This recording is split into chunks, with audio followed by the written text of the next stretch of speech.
What is going on, my true crime family? That's right. It's another edition of You Can't Make This BS Up. I want to thank each and every one of you guys that have been following me so far on this podcast. Also, before I get started, want to give a big shout out to my gorgeous wife for always supporting me on these podcasts. It is time consuming doing these things. She's always very patient, works with me, even if I have to do this in the middle of the night or early in the day when on my time off from my normal job. But, I just want to say thank you to her. Without having a partner that is understanding and supportive of your dreams, it's hard for you to focus and do what you need to do. Also, I want to thank everyone for continuously following us on Spotify. That's where we're being hosted by the podcasters on Spotify. We've been making some inroads so far on this thing.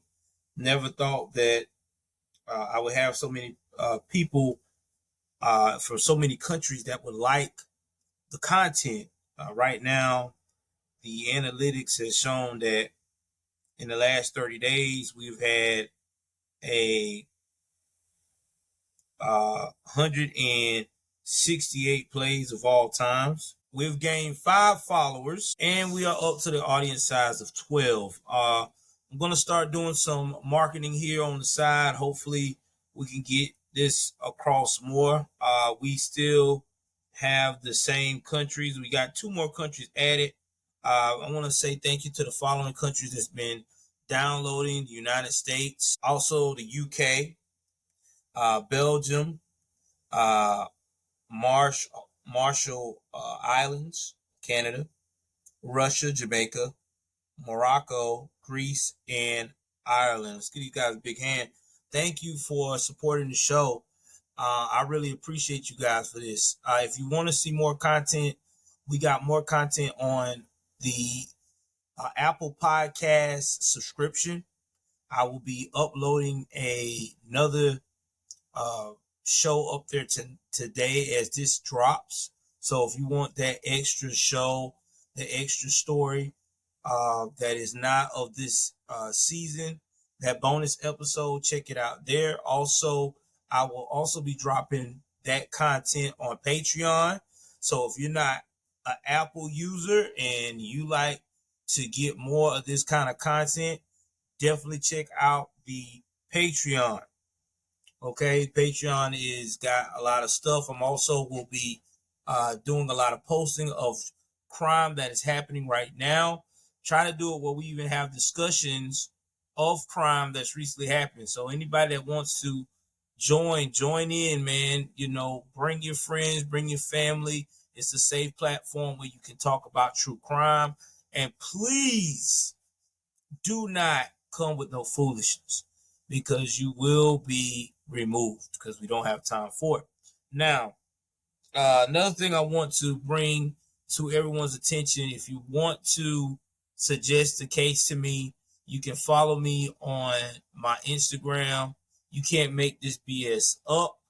Or you can follow me on my Twitter as well, which is X now.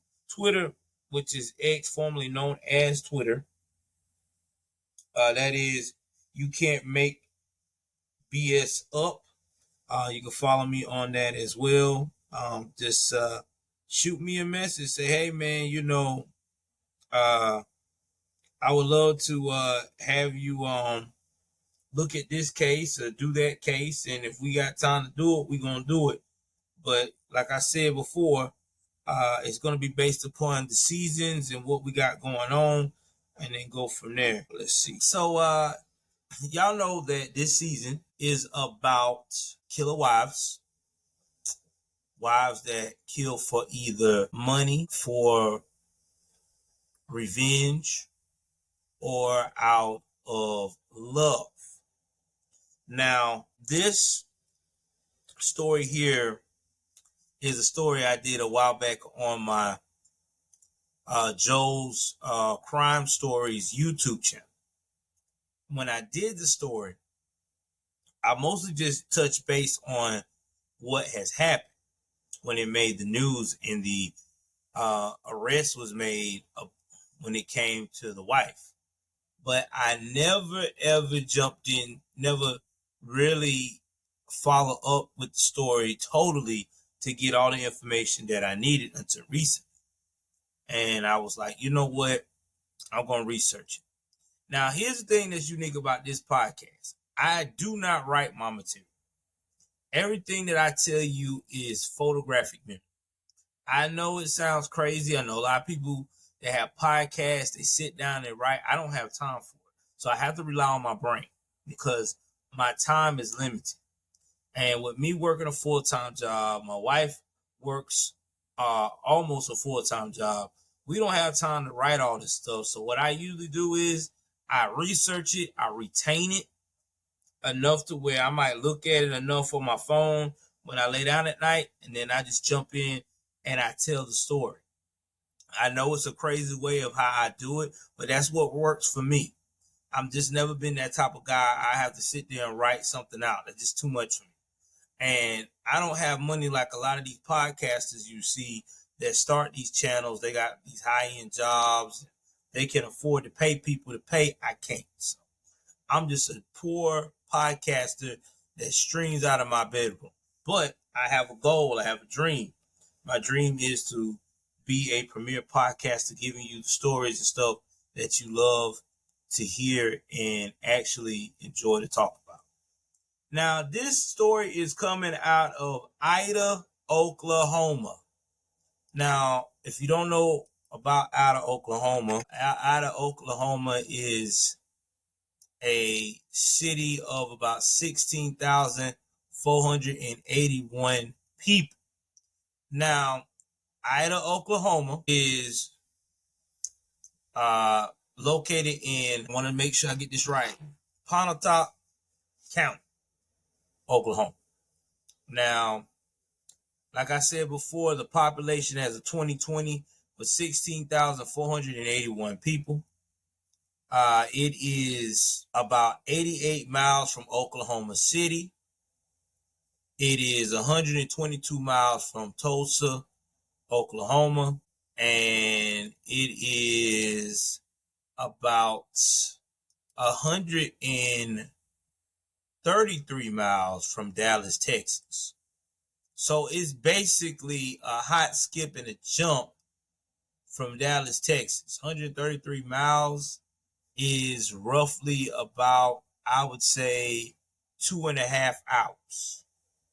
So it's 2.5 hours, depending on the drive, from Dallas, Texas, about 2 hours from Tulsa, and roughly about an hour and a half from Oklahoma City. Now, Ida is one of those towns, it's mixed with black and white and Native American, mostly white and Native American over there mixed in.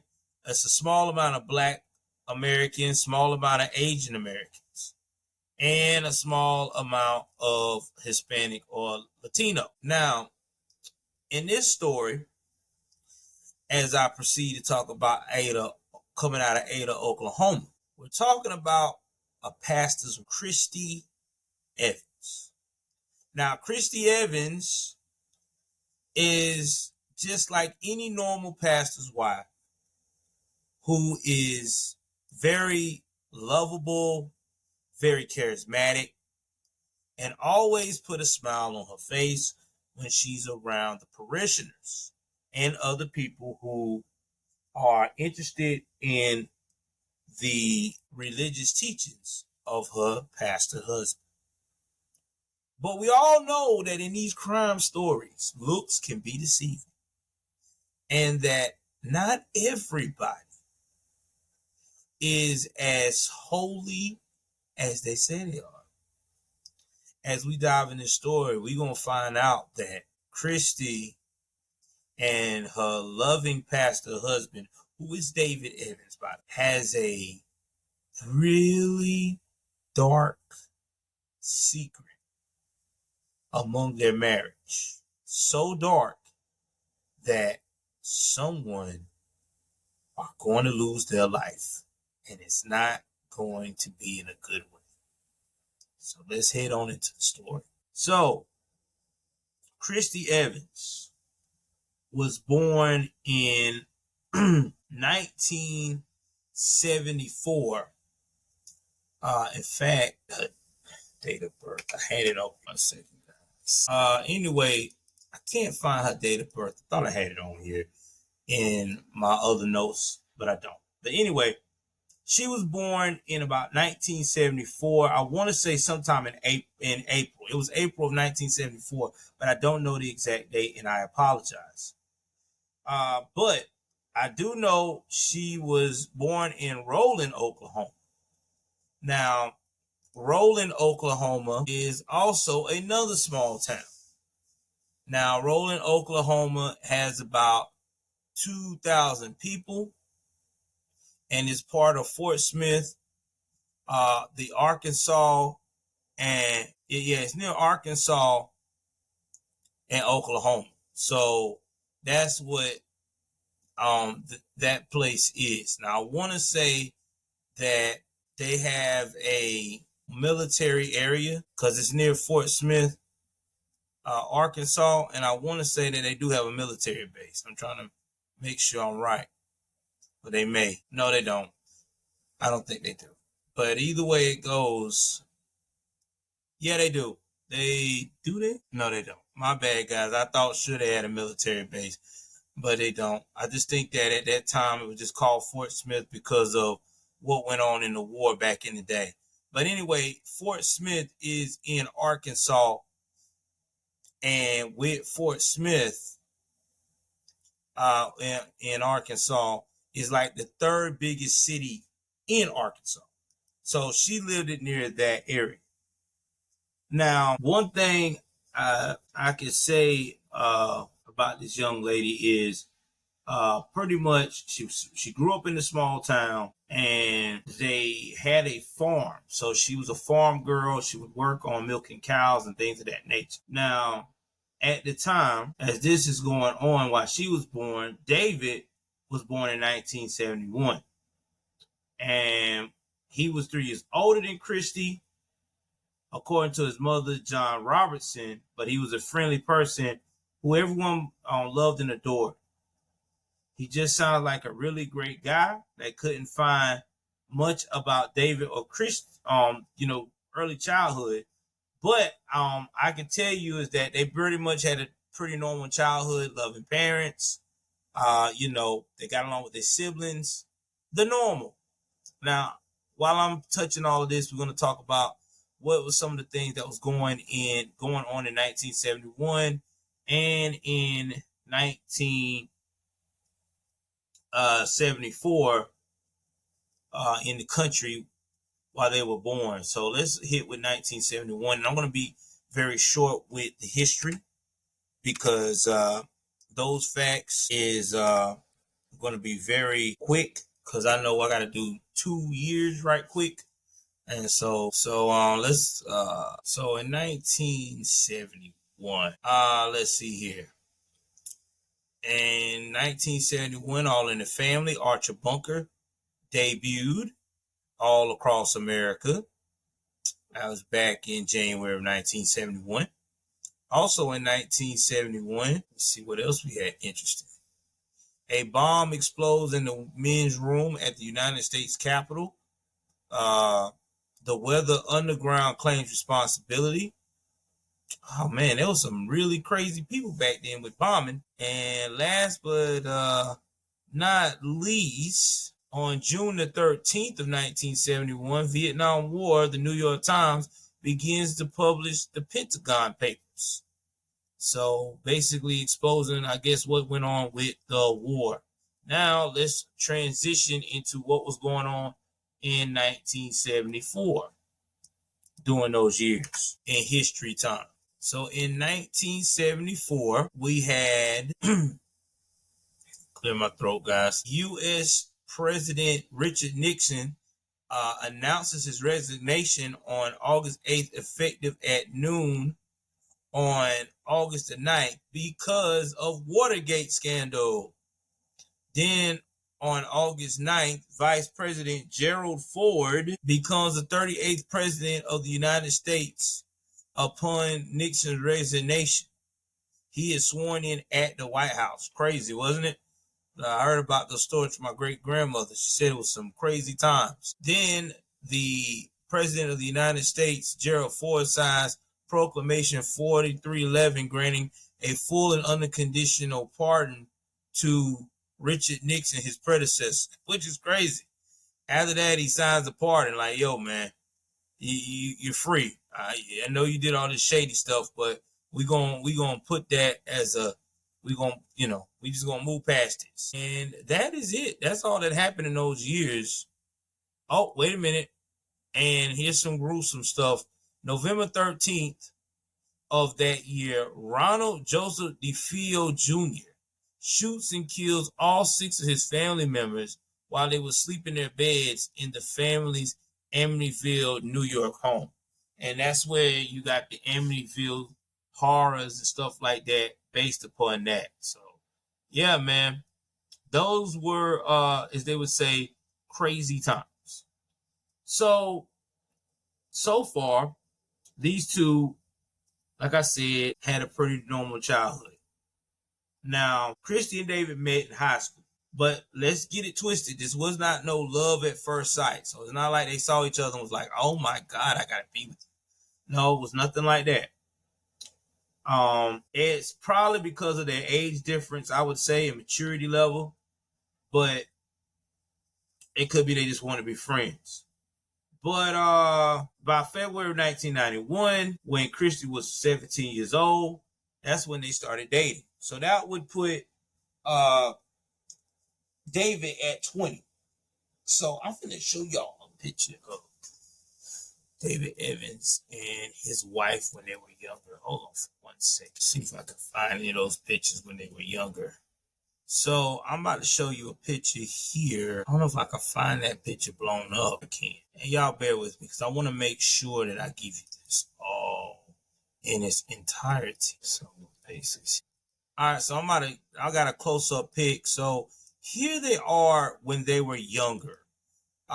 This right here will give you an idea of how small and petite Kristie was at that time, and David was just towering over him because David was a big guy. So this is them. I think when you look up Kristie's inmate information, Christy Evans, and that's a spoiler alert.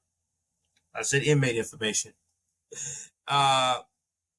She is roughly about 4'11". So you can kind of tell that David has to be about 6 feet, maybe I would say 6'1", 6'2" by the picture, because if she's 4'11" and she comes to his shoulder with him leaning, because it looks like he's not straight up. So if he was really straight up in the air, I would say he got to be about 6'1", 6'2". And that's just my personal opinion of what I'm seeing by the height difference. But anyway, it looked like things going well because only 4 months into their relationship, they got married. Pretty wild, huh? You know, February, you started dating in 1991, and then boom, y'all bam, by June, y'all married. Christy and David's life was that of a happily married couple. They had a really whirlwind romance. Now, continue here. So now they got having a house together, having a daughter and then 2 sons, and basically doing everything together. Because when you see one, you saw the other. That it was the recipe for everyone being jealous of their relationship. It was so great to see them interact with each other. So David became a pastor of Harmony Free Will Baptist Church in Adams, Oklahoma. Now, let me tell you, David wasn't always a Baptist. He didn't grow up in no religious household or anything. And when he was growing up, he actually told people he was non-religious, which is kind of crazy. But, over time, things began to change because Christy and David were first married. He started working at a Bible bookstore. And when they started having kids, he began to develop a interest in Christianity, which there's nothing wrong with developing an interest in Christianity, right?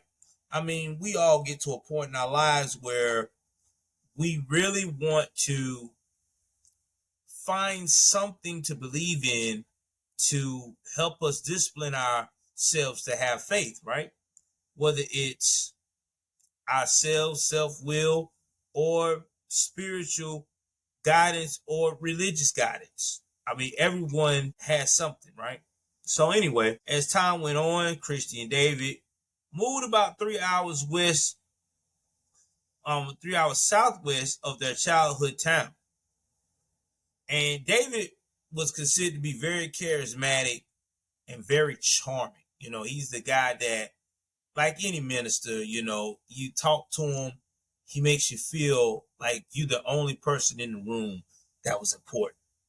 If you notice, all leaders do that. Real good leaders, especially pastors, that they know how to command a room. They know how to draw you in. So that's what kind of person he was. So anyway, all of the neighbors, all of the neighbors, and including some of the townspeople, fell in love with David. David just had a spirit, that charismatic smile, that charming personality. He made people be like, I love me some David. Oh, come on over, David. Yes, David. Oh, yes. So he really captured their heart. They said he was cool, he was sweet, just lovable like his mom. His mom said that he was, he was someone everyone wanted to be around all the time. Now, we all know a couple of people that's in that realm. I mean, I would say, for instance, and not to be braggadocious, my wife, she is known in her family, and even people that she meet outside the family, everybody wants to talk to her because she has a warming personality. When you have a warming personality, people love that, people enjoy that, and it makes you feel good. I have a best friend at home that is the same way. He has a very warm personality. Shout out to my dog Don. Every time people see him, it's a good day. It gives you a good feeling that, hey man, I seen this person today and I was feeling like crap, but now I feel great. But anyway, as I was saying, by this time, David's Christianity has really increased. And he is being a very devoted person to that Christianity that he's developed. And his family, they didn't really mind him being dedicated now to this new faith. Also, he was very dedicated to being involved in the community. Just no issue with them. So when David offered himself up to be a pastor of Harmony Free Will Baptist Church, they thought that, it seemed like the right choice for their family. And plus, it's just a next step in the direction that their family was, heading into. Now, even though David was charming, loving, charismatic, cool, sweet, all that on the outside, guess what he was in the inside? When he was inside the home, he was a total asshole. Oh yeah. As soon as that door closed, he was known to be abusive. Now, here's the thing about abusers. Abusers are the type of people we call the closet abusers. I call them that because you got two types of abusers. You got the aggressive and the closet. To me, the most dangerous ones are the closet because they have like a narcissistic sociopath type of personality. See, on the outside, they fool everybody. You know, your family, your friends, they make everybody think that, hey, you know, I'm just a good guy. I love family. I love everybody. But as soon as nobody's not looking, soon as that door closes, they is like, huh, yeah, that shit's out the window. Let me show you the real you, the real me. Yeah, pretty much how they go. So anyway, there was a statement released in 2021, and that's from their daughter, Brittany Long. Now, she is 28 years old, and she's one of the children that lived in the home during this time, right? She described her father being violently aggressive to everyone in the household. Now, according to Brittany, she could not remember a time her father was actually not abusive or loving to them. Not abusive or even loving to them. So basically, she can't remember a time daddy put the hands down for a minute and was or the abusive talk for a minute and say, come here, baby, I love you. I love you because you're my daughter. No. Nah. Probably even under his breath while preaching, he probably looking at them and like, I can't stand you little motherfuckers. Yeah, man. That's just basically what David was. Now, this is just about what she's saying. Now, they said that he was so abusive to his family that it was not uncommon for David to slam the kids' head together. Do you understand how disturbing that is? Your daddy coming to you, getting mad at your brother or your sister for doing something that you didn't do, and he be like, come here, come here, come here, and slam their heads together. That hurts, bro. That's like traumatic. Damn. Did he lift them up by the hair? That's another thing, dude. Lifting a child up by the hair. Do you know how painful that is? Getting lifted up by the, not by your arm. Not, he's lifting you up by the hair. That's painful. I'm quite sure that children had to have some hair pulled out or something, bro. That stink. Ooh, wow. Like I said, this is very triggering now. I got to go into this is what the daughter said. And then he would just keep doing all kind of crazy stuff. Now, everybody wonders, well, how was he able to do all this? And he married this girl, and why didn't she see the signs? Well, here's the thing. She married this guy in 4 months of dating him. So, you know, when you start living with a person and y'all already done married and you done put yourself in a committed relationship, you know, he basically started showing his true colors like, well, you ain't going nowhere. Hell, you married to me now. Now, they also said that, now this is coming from the daughter as well, that when David was young, he would make his children stay up all night to clean the house, only to spill stuff and like tear stuff up and make them clean it again. So let me give you an example. So let's say he tells you got to clean dishes, you got to, you know, sweep, mop, whatever, right? He would probably purposely the type of guy that you done finished washing the last dish and here you is to drain the water out, you done probably wipe the sink, and he probably got something like some barbecue sauce or something with some spaghetti sauce in it, and he just like dump it right there in the sink. You miss a dish. You know what I'm saying? Or you probably the type of dude, you know, you done been cleaning all night, you know, damn near all night, you're tired, you done swept, you done mop, and he purposely be like, huh, looks like I spilled some juice on the floor. Looks like you're going to have to clean that up.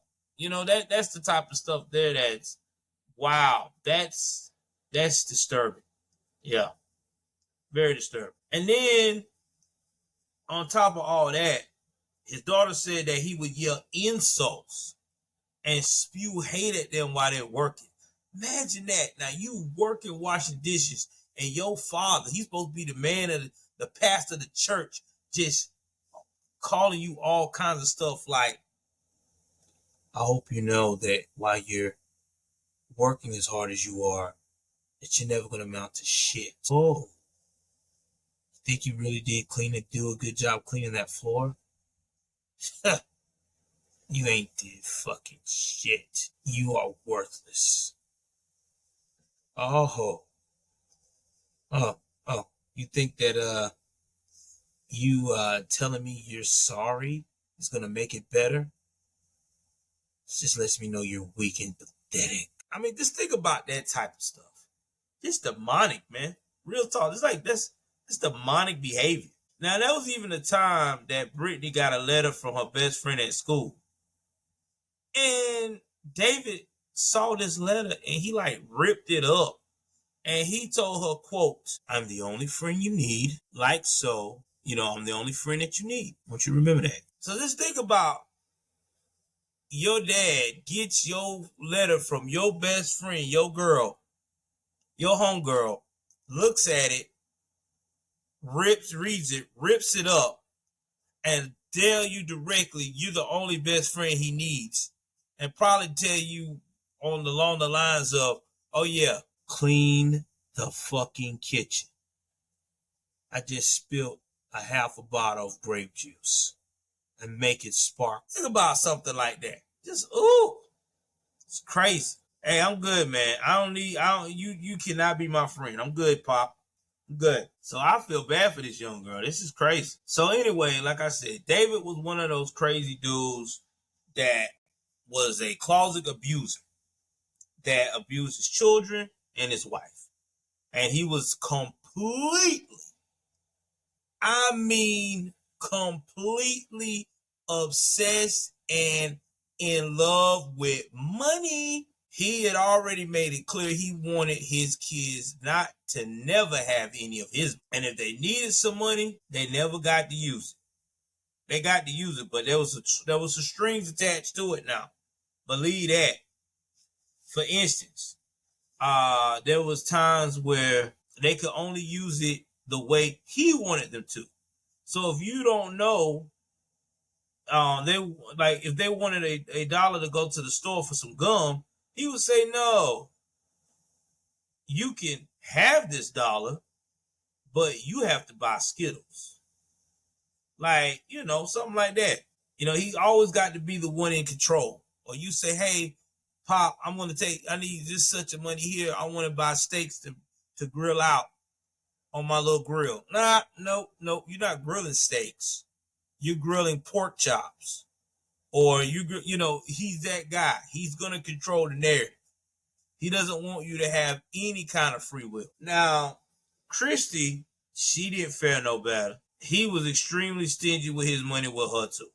Now, according to the daughter Brittany, he was so stingy that when her and her mother would go to just to go to Sonic, you know what I'm saying, for like a foot long hot dog with the grilled cheese and all that on it. When they finished eating, they would have to make sure that they did not leave a single drop of evidence for him to see that they went out to eat on his dime. Because they know if they left anything in there that looked like fast food, crumb, whatever, he would flip. But here's my thing though. If he's that controlling, then how are they slipping to be able to do that? Because he's got to have access or gave them a bank card that he could monitor, unless they just literally was drawing cash or he's just giving them cash and they have to treat themselves that way. I mean, I really want to figure that out, because I would think him being so abusive like that he would like, I will, y'all take my card and this is where I want you to go. And then I would think that if he would see the charge, he would flip out that way. But I don't know. I don't know how they pull that off. But anyway, this is what she had to do to try to make her kids happy and not feel the wrath of David. So, and they did that because if he found out they spent any too much money in his mind, they could get punished. And that's just it. Now, let's talk about David, how he handled disputes. Like sometimes when they getting into it, him and Christy, David would graciously or lovingly, well, not even graciously, well, violently basically, would hold a pillow over Christy's face while he yelled at her. And then he would like pin her arms down so she couldn't move or move the pillow or move him or anything like that. So Christy also actually stated in statements that sometimes she felt herself suffocating, but she would be too scared to speak up because he might find it quite disrespectful and then go too far and quote punishing her. So she just sat there and suffocated like, wow. But that's just what she had to do. So anyway, with all this going on, you would think that she would tell people, but they're terrified. It was a home that they knew that this man ran it like an iron fist, and they knew that any way that they tried to dispute what he was doing would have major consequences. So on April 4th, 2010, 18-year-old Brittany and her two younger brothers were actually sent to live with their grandparents, which is their mom's parents. So their maternal grandparents are, after they reported an incident to the police that their father had physically abused them. So they called the cops and let them know that they were being physically abused. And their mom's parents, so that which is their mom's dad, came and got them. But I know that I also searched the search by the Royal Police Department on that situation, and I couldn't find anything either. But couldn't find out is because they don't keep records from that long ago. In fact, they only keep records for I think like a couple of years, and then they destroy them. Okay, let's see what else. Brittany also said this, said that this did happen, and to back her up was her brother Zachary Evans, who reported being physically abused by his father. And then not to mention too, even their grandfather, Ed Armour, claimed that he and his wife once took the three kids because it was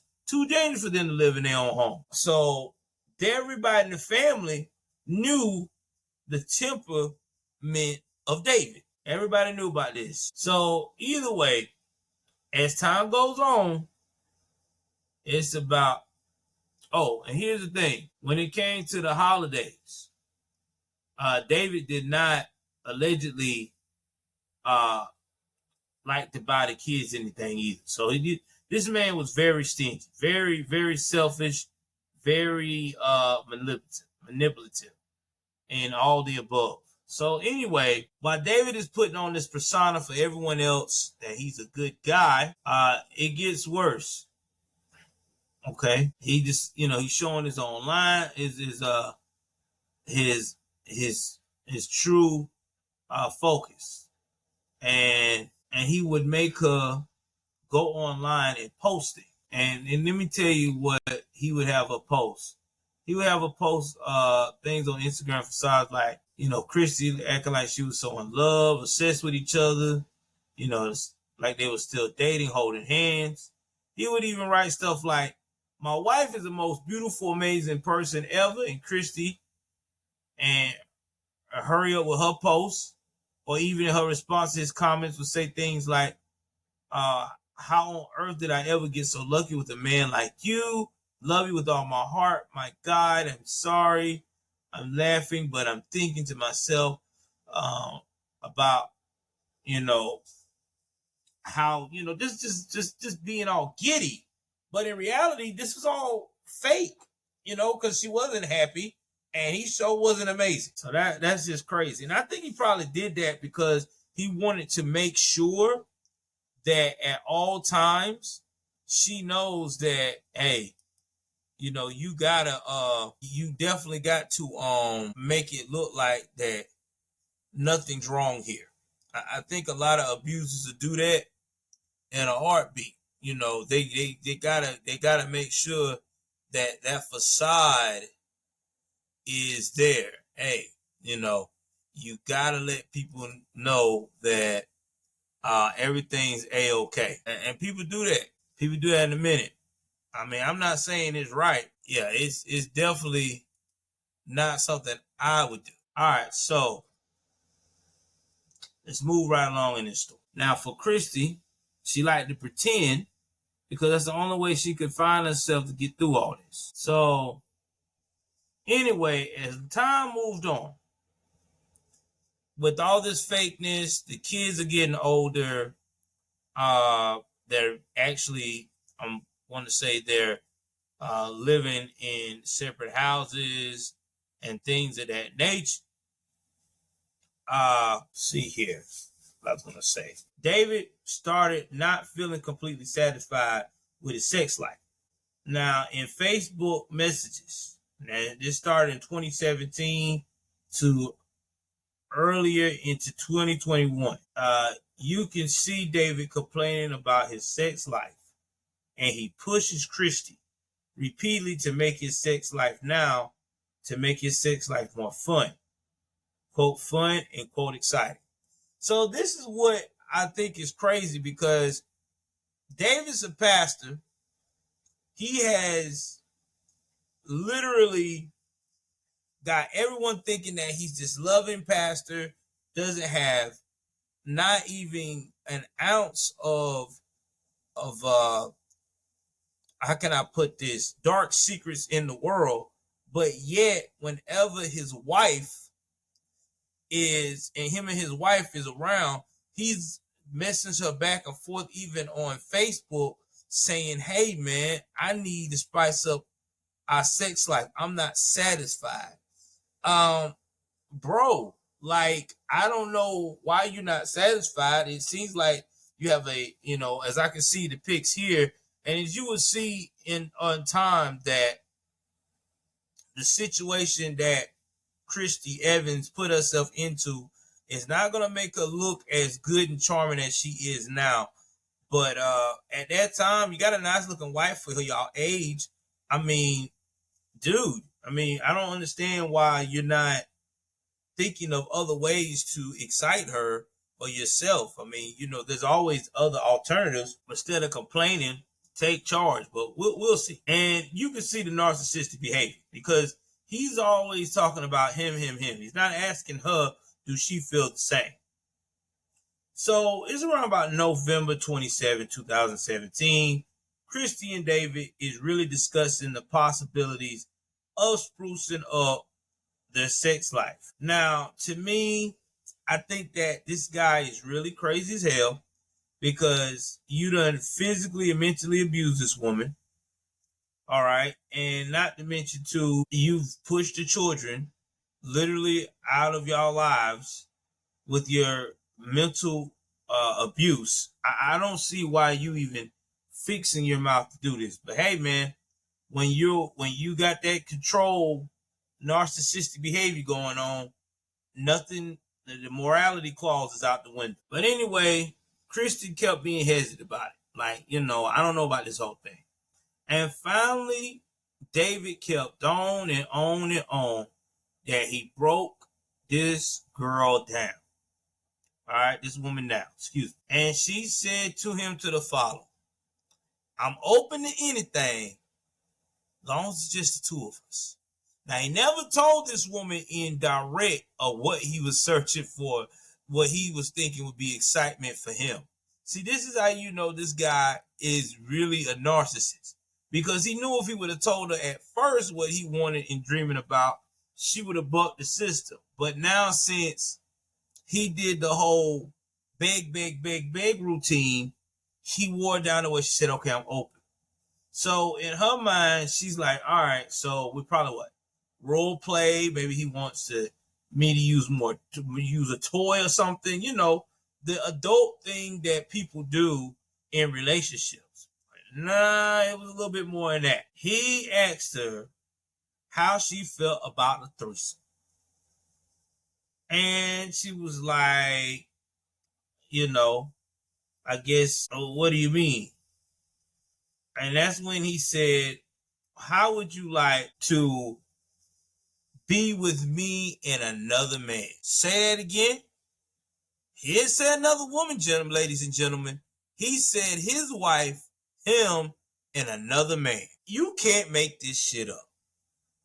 So, told Christy that probably thought about it, took a deep sigh, and said the following. You can add another guy to the bedroom. They can call me a bitch. They can call me a slut or a whore, but they have to do it not towards me. Like, example given, they may say, you like that bitch or whatever, and I'm not going too graphic because like I said, not too explicit, don't want to gross somebody out, but you get my drift. That's all she was saying. As long as you just don't say it towards me or in an insulting manner. So, in his words, he was like, okay. And so, in other words, her response was got to be generic. So, with it being generic, not towards her, she decided to go ahead forth and start this type of thing. So again, an example given, it's words like, you like that bitch, or, you like being a little naughty whore, or something like that. It's just not like coming off as, I guess, aggressively, being aggressive or whatever. To me, I still think this is the craziest shit I've ever heard, especially from a pastor. But we're going to keep going on this story. But anyway, they started doing this stuff. Meanwhile, Christy is going through hell. She is going through hell because she is forcing herself to be with these other men to please her husband, David. But in her mind, it's degrading.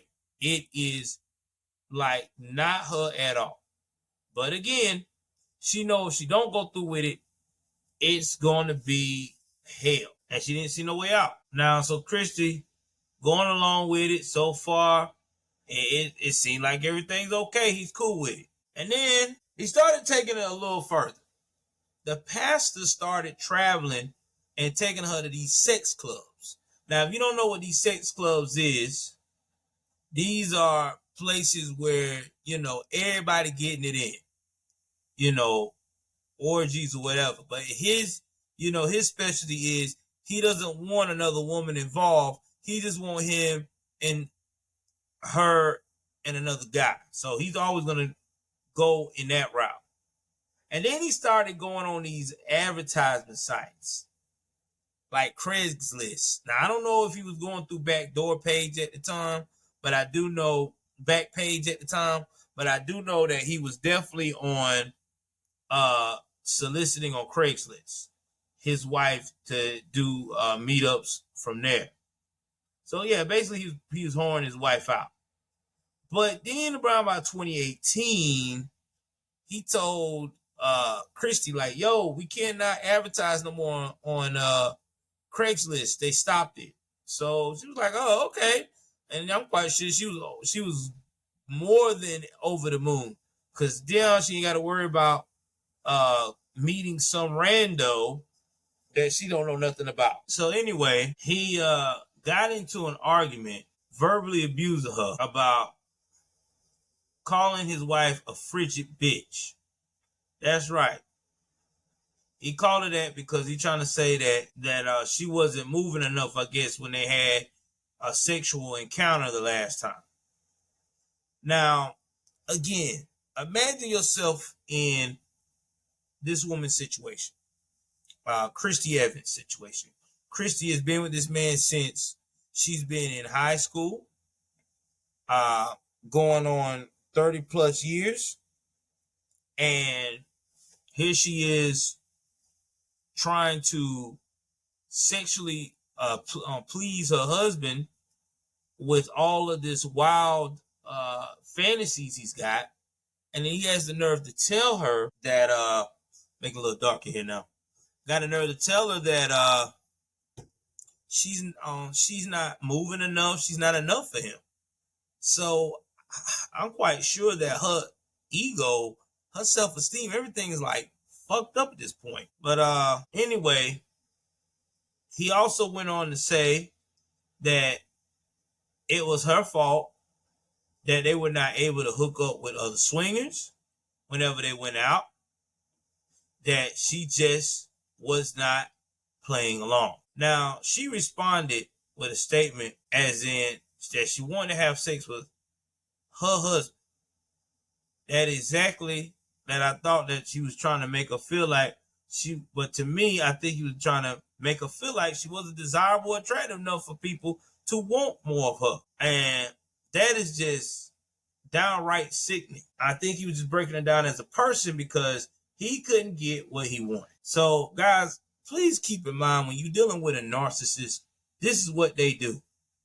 They start belittling you. They try to do everything they can to make it feel like that you are not the one that's doing what they want to do, that you're in the wrong. But in reality, they're in the wrong for trying to force you to do something against your will. Now, here was another thing about David as time went on too.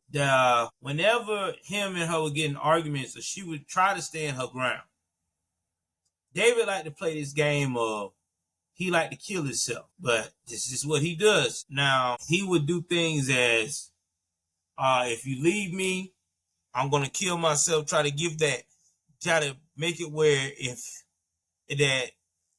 she see him have a weapon to a gun actually under his chin, he got his hand on the trigger, he try to make it look like, okay, if you leave, this is what you're going to have to live with for the rest of your life. You would have stayed, I wouldn't hurt myself. So he was that type of level of narcissism. And that right there is the most dangerous narcissism there is in the world. Those are the type of people that really would off themselves or even kill you just to prove their point. But me, I had to tell them, listen, if that's what you have to do what you got to do. And then sometimes you just got to tell people that. Now, if they decide to do it, yeah, I'm going to be devastated, but I'm not going to be living in no guilt because, hey, man, that's all on you. That is definitely on you. So anyway, she, in her mind, knew that he would never harm himself because she felt like he was too much of a narcissist. But then again, she also know that she had to look at the safety of her kids because, and she didn't want her kids to be in that environment. Now, again, for her to protect her children, she became everything that a master manipulator would want in a partner. She became supportive, quiet, soft, gracious, all of that stuff.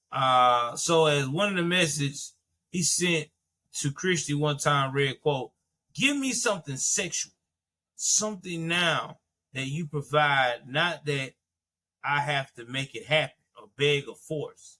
And then caps, all caps, "You give me something." Well, you are begging and forcing it in caps to me, but whatever.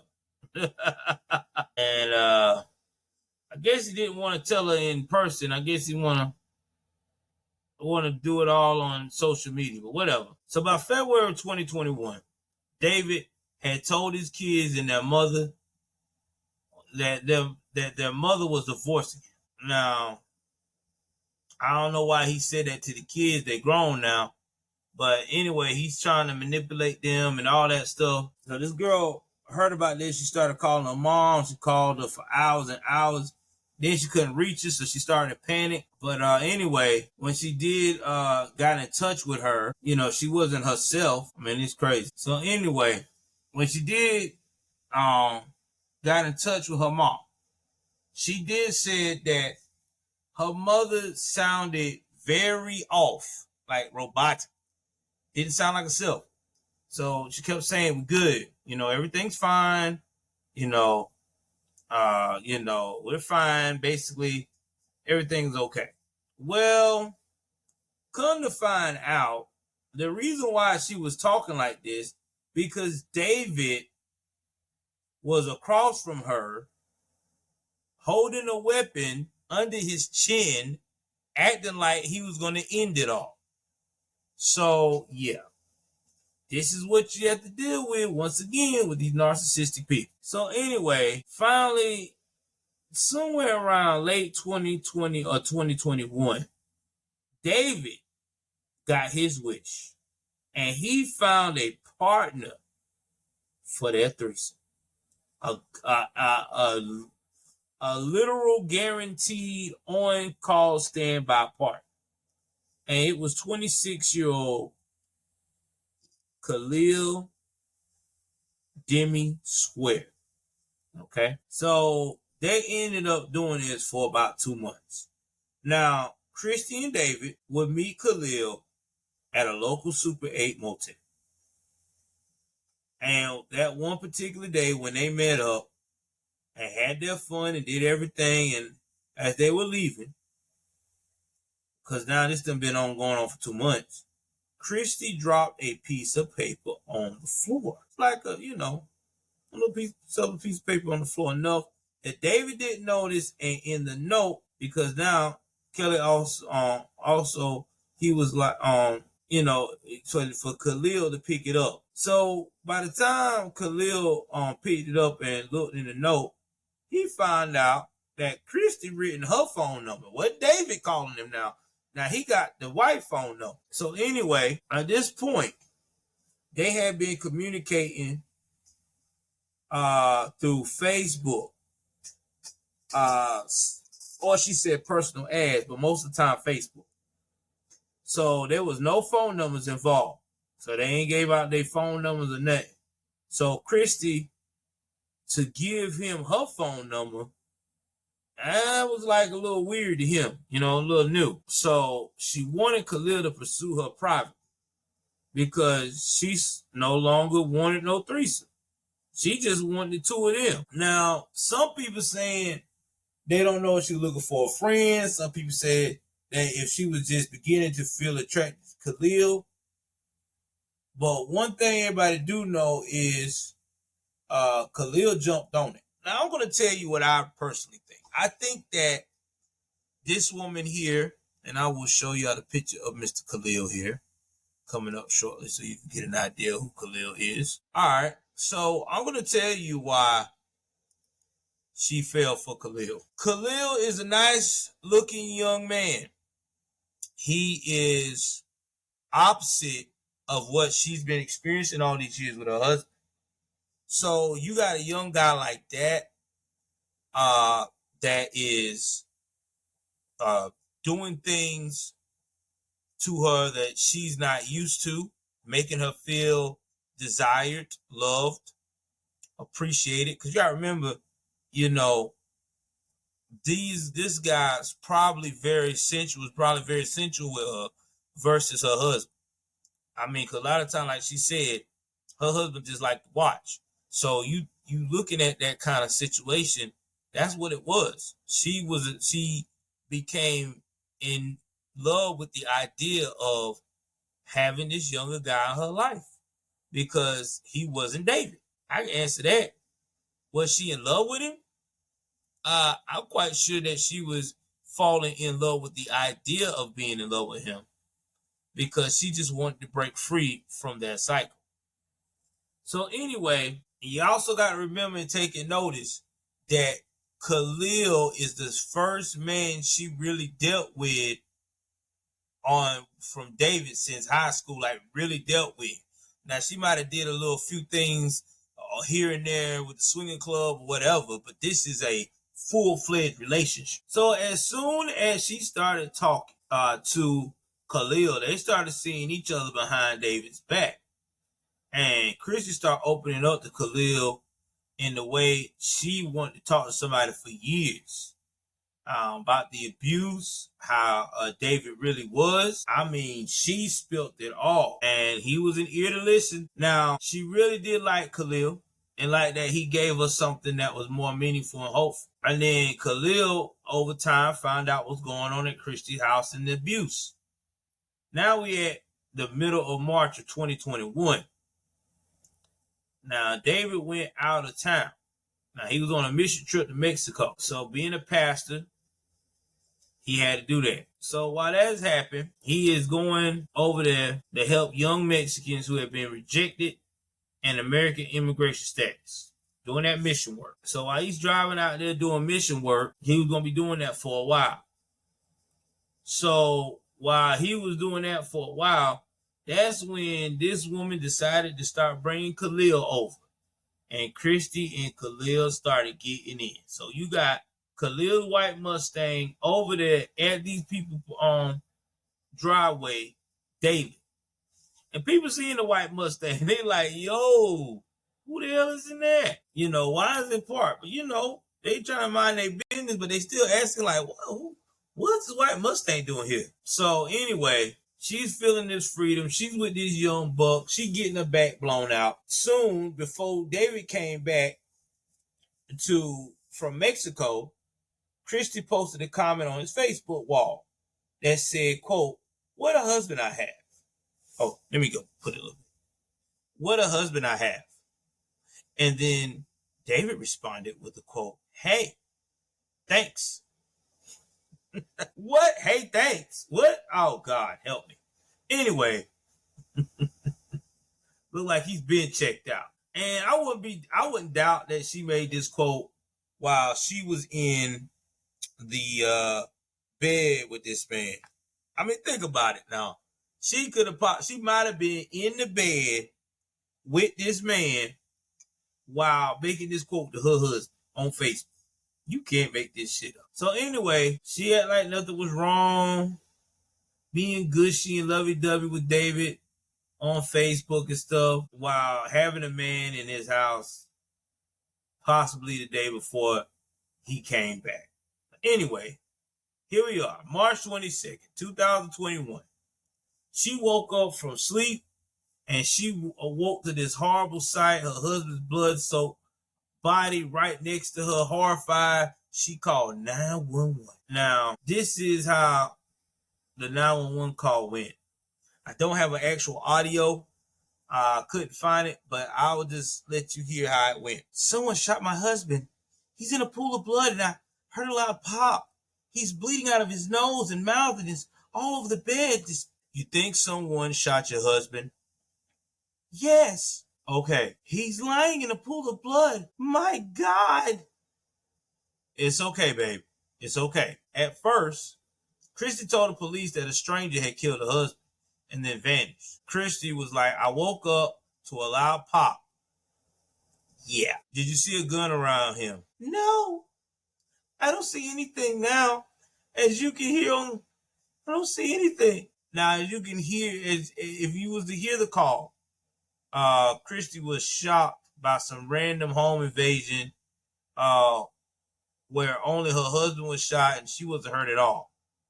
So when the police arrived and Kristie was very distraught, she said she never imagined someone would want to kill David. She didn't know like why he would even be a target. Like why David, everybody loves him. So here's the thing that people don't understand with these cases is that the police can tell that most of the time, most of the perpetrators, they don't leave no witnesses. If they going after your significant other and you in the same room with your significant other, they going after you too because they don't want no witnesses.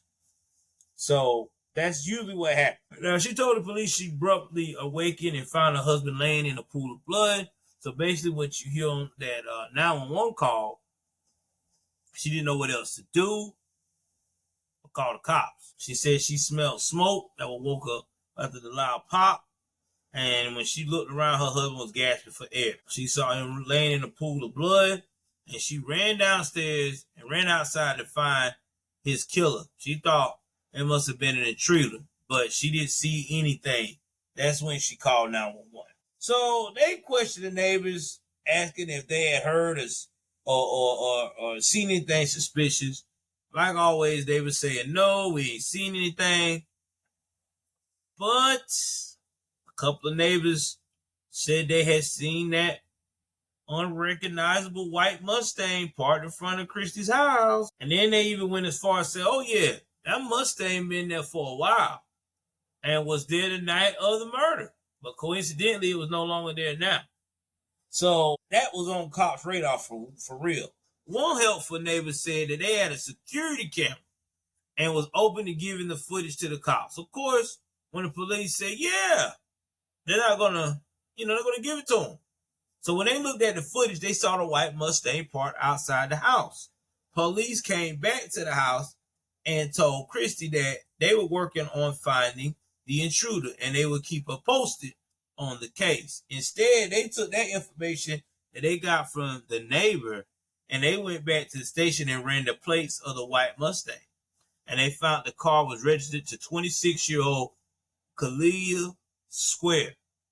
And they also noticed that the white Mustang was only at the residence when David was out of town. Oh, you know what time it is. And was also there when the murder happened. But then it was gone. And when they came back, now the police want to know who is Khalil.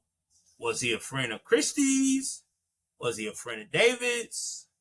Who is this Khalil person? And not to mention in their mind, this is somebody that's not even part of their demographic that they would even hang out with. So Brittany now Thursday, March 22nd, right?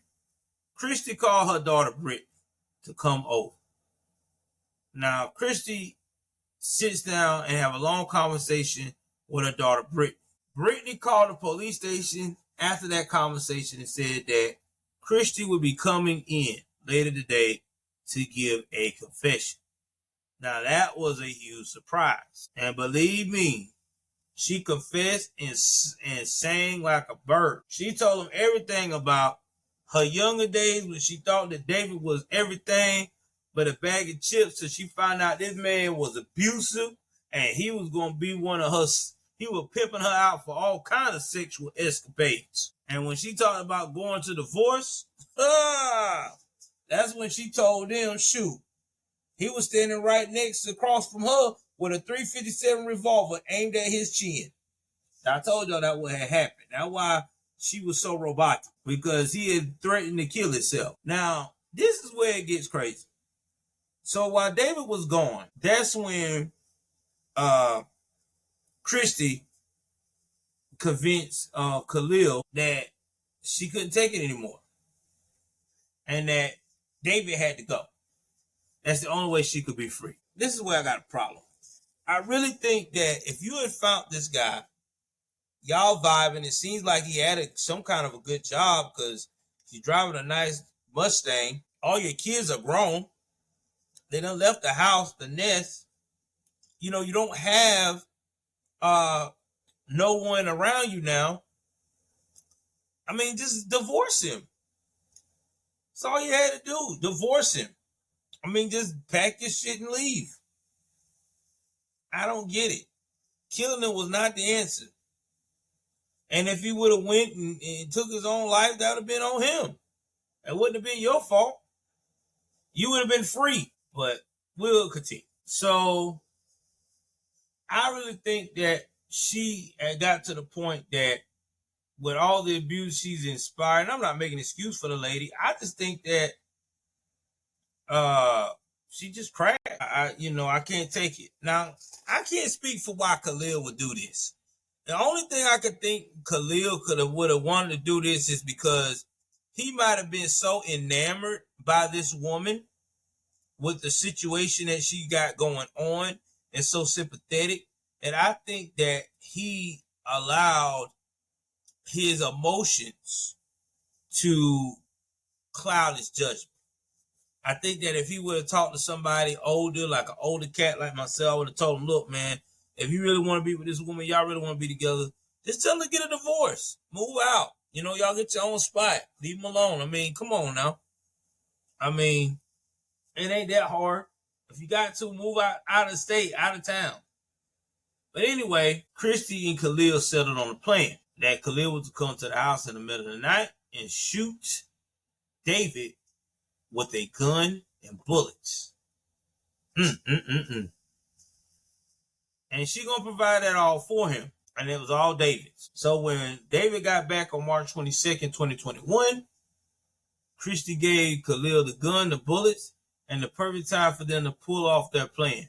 So that night, now Kristie and David at dinner went to their room and went to bed. But before she went to bed, she left the back door open for Khalil. And so Khalil came in around about 1 a.m. And when she heard him come in, she got up out of the bed and started coming downstairs. And she actually made some noise so that Khalil thought it was David who was coming down the stairs. So he hid behind the couch. But when Kristie found him, which is kind of dangerous because this cat got a gun and all, and that's when she wanted him to know that, hey, everything was on plan. David's still asleep. So he walked upstairs to the master bedroom where he found David sound asleep, and he shot him, and then quickly ran out of the back door and sprinted so none of the neighbors would see him. Kristie remained in the living room all of this time, and then she walked back into the room and she saw David in the bed making, quote, a gurgling sound. Then she sat on the edge of her bed and called 911 because she knew that he was about dead.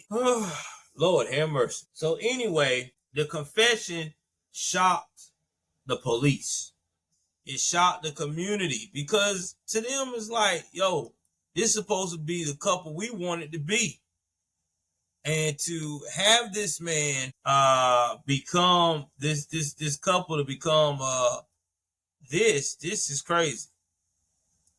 But that's what was blowing everybody's mind because they never thought that this was going on. So anyway, Kristie was arrested and charged with first-degree murder, along with Khalil, and they were both being in jail without, but being held in jail without bail. Then after all this is going down, and the case went on, I can tell you what happened afterwards on the update of the case. So they wound up going to trial, right?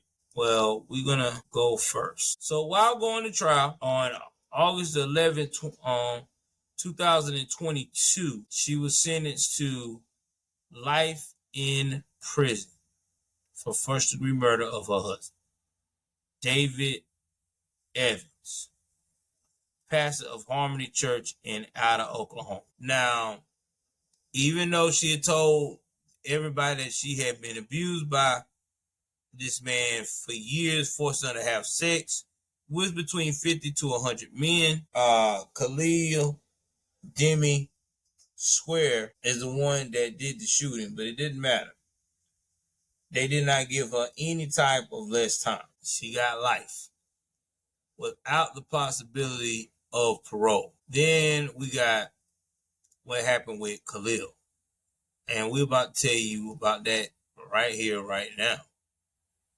What happened with him. So on November the 16th, 2022, Khalil pleaded guilty, which was in September, to first-degree murder in the 2021 death of David Evans in Ida. He was sentenced that Tuesday. Like I said, was sentenced on November the 15th. Excuse me, not 16th. November the 15th.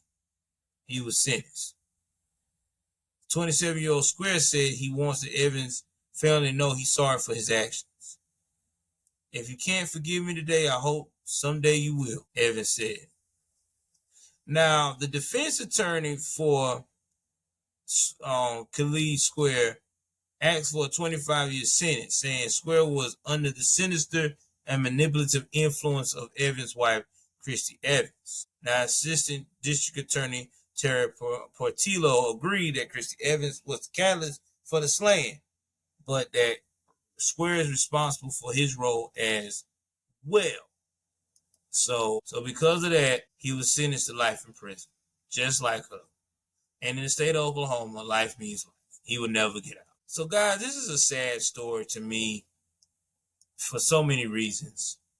When I look at Christy Evans and Khalil Square, Kristie could have really got out of this by just leaving. She already knew her husband's temperament. She knew he was never going to harm or hurt her because he had that complex of he was a narcissist. He had to win. And even if he would have harmed himself, it wouldn't have been her fault. She could have been with this Khalil guy and lived her life. They might have could have been married by now. I mean, anything could have gone. But now their lives are destroyed.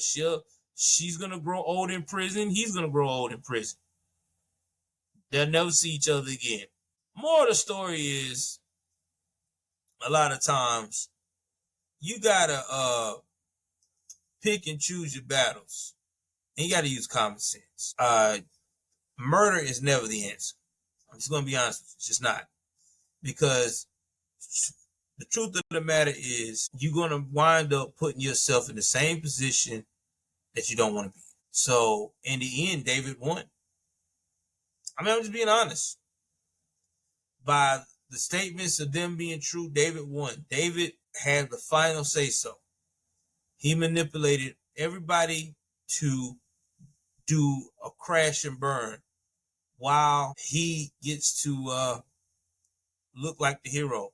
Even among his church family, they still did not acknowledge all of the twisted stuff that he did. So anyway, guys, that is it for this story. Do me a favor. Check out my Patreon. Again, that's where my episodes will be that do not get posted here because they're a lot more raw. Also, check out my Apple's subscriptions as well. Please like, comment on my stuff, guys. The more you like and comment on my stuff, it helps us grow over here. So please do that. With that being said, enjoy your day, enjoy your evening, enjoy your night, whatever the time is over when you listen to my broadcast. I love y'all guys. Take care of yourself and each other. I'm out.